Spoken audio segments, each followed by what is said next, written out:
नन्ही सी उम्र में तबले की ताल पर रूह को थिरकाने वाला ये है 9 साला ज़ीरक नासरी, जिसकी उंगलियां जब तबले पे पड़ती हैं तो समा बांध देती हैं।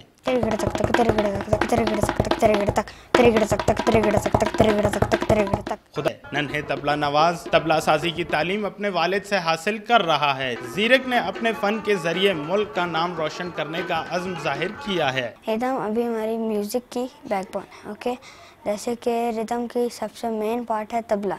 जैसे तबले की एक अपनी लैंग्वेज भी होती है, प्रैक्टिकल लैंग्वेज, और इसका प्रैक्टिकल बजाना भी होता है। उस्ताद मियां करीम बख्श प्रेरणा के जैसे मैं अपने मुल्क को नाम रोशन करना चाहता हूँ। ज़ीरक के वालिद और उस्ताद नवाजिश नासरी का कहना है कि ज़ीरक तबला बजाने के साथ साथ पढ़ाई में भी आला कारकर्दगी दिखा रहा है। म्यूजिशियन का एजुकेटेड होना 1000% ज़रूरी है। पढ़ाई में बहुत अच्छा है, गोल्ड मेडलिस्ट है। ज़ीरक और इसके वालिद रोजाना 2 से 3 घंटे रियाज करते हैं, जबकि रियाज के साथ साथ रुबाब और तबले की जुगलबंदी भी होती रहती है। ज़ीरक तबले के अलावा मेलोडियन भी बजा सकता है।